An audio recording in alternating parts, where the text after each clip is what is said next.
భరద్వాజ గారు, పుష్పకు సంబంధించి ఒక లేటెస్ట్ అప్డేట్.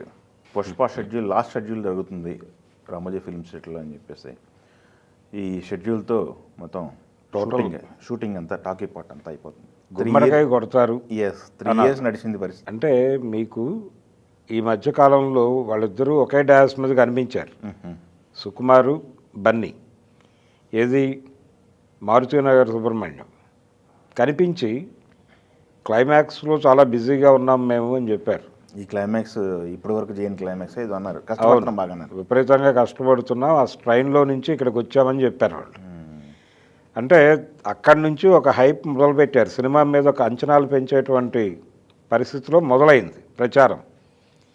దానికి ఊతమిస్తూ ఇప్పుడు ఆర్ఎఫ్సీలో జరుగుతున్నటువంటి షూటింగ్కి సంబంధించిన డీటెయిల్స్ రివీల్ చేస్తున్నారు. అంటే రిలీజ్ దగ్గర పడుతోంది. ఇప్పుడు హోల్డ్ చేయటం కుదరదు, నెమ్మదిగా సమాచారం చెప్తూ వెళ్ళాలి. ఈ వెళ్ళే క్రమంలో ఇంకా మెటీరియల్ రావాలి బయటికి. అంటే మెటీరియల్ అంటే ఇక గెటప్లు రివీల్ చేయాలి, ఇతర క్యారెక్టర్లను రివీల్ చేయాలి. ఈ కార్యక్రమం మొదలవబోతోంది అని ఒక సన్నాహం, ఒక ప్రిపరేషన్ మొదలుపెట్టారు. ఆ ప్రిపరేషన్లో భాగంగానే సినిమా కంక్లూడ్ అయిపోతుంది.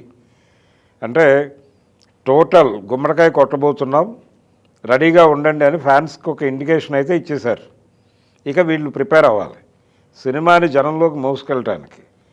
ఇది పాన్ ఇండియా ప్రాజెక్టు, పైగా హిందీ మార్కెట్లో దీనికి విపరీతమైన ఇమేజ్ ఉంది, హైప్ ఉంది. తెలుగు రాష్ట్రాల్లోనే చాలా భారీ ధరలకి సినిమాని థియేట్రికల్ రైట్స్ అమ్మారనేది ఒక వార్త. రకరకాల ఫిగర్స్ వినిపిస్తున్నాయి.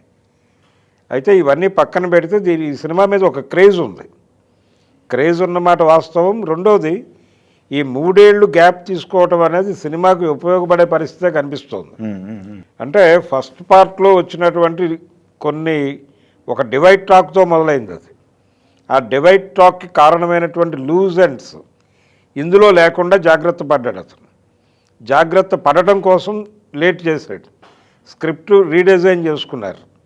మధ్యలో రకరకాల తలకాయ నొప్పులు వచ్చినప్పటికీ తను ఏది తీయాలనుకున్నాడో దాని మీద కేంద్రీకరించి షూట్ జరిపినట్టుగా మనకు అర్థమవుతుంది. అంటే ప్రతి సీను విపరీతంగా స్ట్రగుల్ అయ్యాడు అనేది ఆ సినిమాతో అసోసియేట్ అయిన ప్రతి ఒక్కరూ బయటకు వచ్చి మాట్లాడినటువంటి అంశం. సుకుమార్ ప్రాణం పెట్టి, అంటే అతనికి ఇది పాన్ ఇండియా మార్కెట్లో తన ఇమేజ్ని స్థిరీకరించుకోవడానికి ఉన్నటువంటి అవకాశం. దీన్ని ఎట్టి పరిస్థితుల్లోనూ మిస్ఫైర్ కానివ్వడు అతను. అందుకని ఈ సంవత్సరం, అంటే లాస్ట్ ఇయర్ ఒక ఇబ్బంది జరిగింది. పెద్ద హీరోల నుంచి ఒక్క సినిమా కూడా రాని పరిస్థితి. అవును. ఇప్పుడు చూస్తే మనకు దసరాకి ముందు ఒక పెద్ద సినిమా, అవును, దేవర. అవును.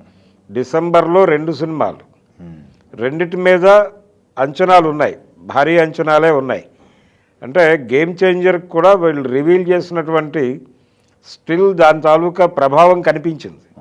కాబట్టి పుష్ప సినిమా కూడా, దేవర, పుష్ప ఈ 2 క్రియేట్ చేసినటువంటి రికార్డుల్ని ఏదో మేరకు అందుకునేటువంటి బాధ్యత ఒకటి గేమ్ చేంజర్కి సెట్ అవుతోంది. అందుకని పుష్ప 2 మీద ఇప్పుడు జనాల దృష్టిని మళ్లించేటువంటి ఒక ప్రయత్నం యుద్ధ ప్రాతిపదిక మీద నడుస్తోంది. ఇక నుంచి మెటీరియల్ అటువైపు డంప్ అవుతుంది. పుష్ప టీం నుంచి వచ్చేటువంటి కంటెంట్, సినిమా అయిపోయింది కాబట్టి ఇక పోస్ట్ ప్రొడక్షన్ యాక్టివిటీ నడుస్తుంది.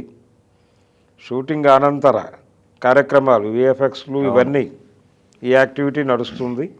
దీనికి ప్యారలల్గా వీళ్ళు ప్రమోషనల్ యాక్టివిటీ మొదలు పెడతారు. చూడాలి. అంటే 3 ఏళ్ల ఎదురు చూపులు. బన్నీ అభిమానులు మాత్రమే కాదు, తను కూడా టోటల్గా డెడికేట్ అయి ఉన్నాడు ఈ ప్రాజెక్ట్ మీద.